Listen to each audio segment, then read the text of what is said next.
புதுசாக வாங்கின கத்தியில் வெட்டின அல்வா துண்டு மாதிரி செம்ம ஷார்ப்பாக வேணுமா உங்கள் ஃபோட்டோஸ்? பெரிய பிராண்ட் கேமராஸ் தான் வாங்கியிருக்கேன், காஸ்ட்லியான லென்ஸும் வாங்கியிருக்கேன், இருந்தாலும் ஃபோட்டோஸ்லாம் பிளராகவே வருது. எவ்வளோ செட்டிங்ஸ் வச்சாலும் ஃபோட்டோ எல்லாம் மங்களாகவே வருது. என்ன பண்ணுறதுன்னே தெரியலை. இப்படி பல கேள்விகளும் குழப்பங்களும் உங்கள்கிட்ட இருக்கா? கவலைப்படாதீங்க. ஜஸ்ட் 5 minutes ஒரு ஃபோட்டோவை தெளிவாக எடுக்கிறதுக்கு 4 அமேசிங் டிப்ஸ் உங்களுக்காக தரேன். வீடியோ கடைசி வரைக்கும் பாருங்கள். 2 போனஸ் டிப்ஸும் இருக்குது. What's up guys, welcome back to Mirrorme Studio. நான் திலீபன் ராமகிருஷ்ணன். இன்னைக்கு ஒரு ஃபோட்டோவை தெளிவாக எடுக்கிறதுக்கான 4 வழிகளை பார்க்க போகிறோம். Number 1, focusing method. ஸோ ஒரு கேமராவில் நீங்கள் எப்படி ஃபோக்கஸ் பண்ணுறங்கிறது ரொம்பவே முக்கியம். ஸோ நீங்கள் வைக்கிற ஃபோக்கஸ் பாயிண்ட் அது ரொம்பவே முக்கியம். Single point auto focus or spot auto ஃபோக்கஸை எப்போதும் யூஸ் பண்ணுங்கள். அவுட்டோரில் ஒரு ஸ்போர்ட்ஸ் இல்லை அதிகமான மூவ்மெண்ட் இருக்கிற ஏரியாவில் மட்டும் ஜோன் ஆட்டோ ஃபோக்கஸ் அல்லது wide zone auto focus use பண்ணுங்கள். இல்லைனா எல்லா இடங்கள்லையும் கண்டிப்பாக single point auto focus use பண்ணுங்கள். இல்லை பீப்புள் போர்ட்ரேச்சர் செய்கிறீங்கன்னா உங்கள் கேமராவில் ஐ ட்ராக்கிங் இருந்துச்சுன்னா ஐ ஆட்டோ ஃபோக்கஸ் யூஸ் பண்ணுங்கள். ஸோ இந்த single point auto focus, spot auto focus or eye tracking auto focus, இதனால் நீங்கள் எடுக்கிற ஃபோட்டோஸ் எல்லாமே நீங்கள் எந்த இடத்துல ஃபோக்கஸ் பண்ணுறீங்களோ அந்த இடத்துல டேக் ஷார்ப்பாக இருக்கும். Then focusing mode.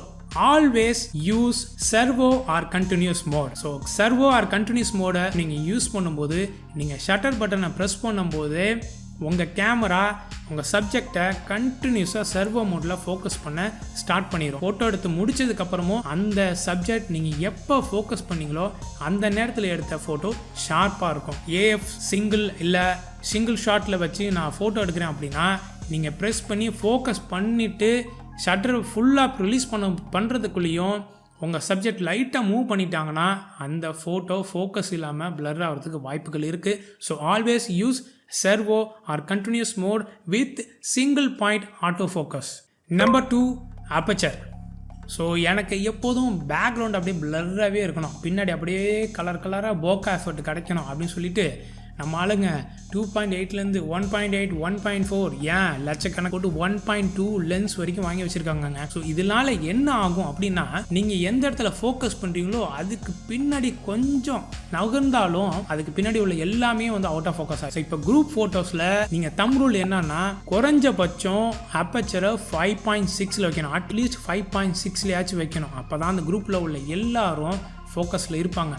இல்லைன்னா என்ன ஆகும்னா குரூப்பில் பாதி பேர் ஃபோக்கஸில் இருப்பாங்க, மீதி பேர் அவுட் ஆஃப் ஃபோக்கஸில் இருப்பாங்க. இதாவது சப்ஜெக்ட் இந்த கேமரா வச்சு நீங்கள் வந்து ஃபோட்டோ எடுக்கிறதுக்கு ஃபோக்கஸ் பண்ணுறீங்க. அப்போ என்ன ஆகும்னா நீங்கள் வந்து இப்போ F7, F9, F11 நல்ல அப்பச்சர் வந்து ஷார்ப்பாக வச்சுருக்கீங்க அப்படின்னா உங்கள் சப்ஜெக்ட்டுக்கு முன்னாடி பின்னாடியும் இவ்வளோ இடங்களில் வந்து இந்த ஃபோக்கஸிங் ரேஞ்ச் இருக்கும். சப்ஜெக்ட்டுக்கு முன்னாடியும் பின்னாடியும் இவ்வளோ ஃபோக்கஸிங் ரேஞ்ச் இருக்கும். அதனால் சப்ஜெக்ட் கிளியராக தெரியும். இப்போ நீங்கள் அப்பச்சரை வந்து வைட் ஓப்பன் பண்ண என்ன ஆகும்னா அந்த ஃபோக்கல் பிளேன் அந்த ஃபோக்கஸிங் ஆன அந்த ரேஞ்ச் வந்து கம்மியாகி என்ன ஆகும்னா ஒரு கட்டத்தில் வந்து பேப்பர் மாதிரி வந்து நிற்கும். அப்போ என்ன ஆகும்னா இப்போ வந்து ஒருத்தரை வந்து நீங்கள் வந்து ஃபோட்டோ எடுக்கிறீங்க அப்படின்னா நீங்கள் ஃபோட்டோ எடுத்து முடிச்சுடுவீங்க. அதுக்கப்புறம் பார்த்தா நீங்கள் கண்ணில் தான் ஃபோக்கஸிங் பாயிண்ட் வச்சுருக்கதா நீங்கள் நினைப்பீங்க. ஆனால் ஃபோட்டோ எடுத்ததுக்கப்புறம் தான் தெரியும் மூக்கு மொனை வந்து ஷார்ப்பாக இருக்கும், கண்ணுலேருந்து காது எல்லாமே பிளர்ராக இருக்கும். ஸோ எந்த இடத்துல எவ்வளோ அப்பச்சர் நம்ம யூஸ் பண்ணுறதுங்கிறது ரொம்ப முக்கியம். அதுலேயும் குரூப் ஃபோட்டோஸில் அப்பச்சரை ரொம்ப கம்மி பண்ணுறது தவறான ஒரு செயல். நீங்கள் ஆர்கிடெக்ட் அந்த மாதிரி யூஸ் பண்ணுறீங்கன்னா நல்லா எல்லாமே ஃபோக்கஸாக இருக்கணும்னா நல்ல அப்பச்சரை நல்லா ஷார்ப்பான அப்பச்சரை ஸ்டாப் டவுன் பண்ணி யூஸ் பண்ணிங்கன்னா இருக்கிற எல்லா விஷயமும் ஃபோக்கஸில். Number 3, shutter speed. Slow shutter speed, more blurry. கரெக்டான ஷட்டர் ஸ்பீட் யூஸ் பண்ணுறங்கிறது ரொம்பவே முக்கியம். நீங்கள் ஸ்டூடியோ போர்ட்ரேச்சர் எடுக்கிறீங்க அப்படின்னா 1 hour 125 to 1 hour 250 shutter speed போதும் வித் ஃப்ளாஷ். அதே நேரத்தில் நீங்கள் அவுட்டோர் ஷூட்டை எடுக்கிறீங்க, வெளியில் வந்து அதிகமான மக்கள் மூவ்மெண்ட் இருக்குது, ஸ்போர்ட்ஸ் ஃபோட்டோகிராஃபி, குழந்தைங்க விளாட்றாங்க, பெட்ஸ் வந்து எல்லாம் அங்கேயும் இங்கேயும் ஓடுது, அந்த மாதிரி ஒரு கட்டத்தில் நீங்கள் அதிகமான ஷட்டர் ஸ்பீடு யூஸ் பண்ணுறது ரொம்பவே முக்கியம். ஷட்டர் ஸ்பீடு கம்மி ஆக அந்த சப்ஜெக்ட் மூவ் ஆகிற அந்த மோஷன் பிளர் அங்கே வரும். நீங்கள் ஃபோக்கஸ் பண்ணியிருப்பீங்க, நல்லா அப்பச்சர் கரெக்டாக வச்சுருப்பீங்க, ஆனால் ஷட்டர் ஸ்பீடு ரொம்ப ஸ்லோவாக வச்சுருக்கிறதுனால அந்த சப்ஜெக்ட்டு அங்கேருந்து இங்கே மூவ் ஆகிரும். நீங்கள் ஃபோட்டோ எடுக்கிறதுக்குலையும் அதுக்கு பின்னாடி ஒரு மோஷன் பிளர் வந்திருக்கும், சப்ஜெக்ட் இங்கே இருக்கும், பின்னாடி ஒரு இது மாதிரி இருக்கும், ட்ரையல் மாதிரி இருக்கும். ஸோ அதனால் உங்களுக்கு அந்த ஃபோட்டோ ஷார்ப்பாக வராமல் இருக்கும். ஸோ எந்த இடத்துல எந்த மாதிரியான நீங்கள் ஷட்டர் ஸ்பீடு யூஸ் பண்ணுறங்கிறது ரொம்பவே முக்கியம். ஒரு முக்கியமான விஷயம் என்னென்னா, நீங்கள் யூஸ் பண்ணுற ஃபோக்கல் லென்த்தை எப்போதும் டபுள் ஆக்கி அதை ஷட்டர் ஸ்பீடை வைங்க. இப்போ ஃபார் எக்ஸாம்பிள் 24 மில்லிமீட்டரில் நீங்கள் வைடாக ஒரு ஷாட் எடுக்கிறீங்க அப்படின்னா அதுக்கு 24 டபுள் ஆக்கணும்னா 48.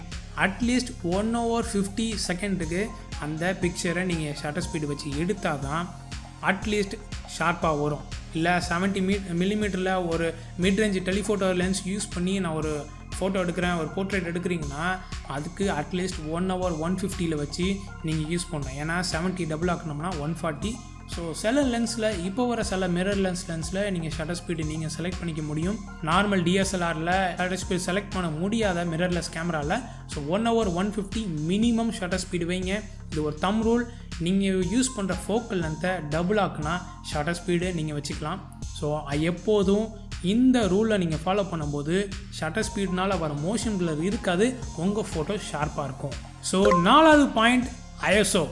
ஹை ஐஎஸ்ஓ மோர் நாய்ஸ். இங்கே நாய்ஸ்ன்னு சொல்கிறது கிரைன்ஸ். இருட்டாக இருக்குது, எனக்கு வெளிச்சமே இல்லை, எனக்கு அந்த இடத்துல சாஃப்ட் பாக்ஸ் ஃப்ளாஷ்லாம் வச்சு என்னால் யூஸ் பண்ண முடியலைன்னு ஃபோட்டோ எடுத்துருவீங்க.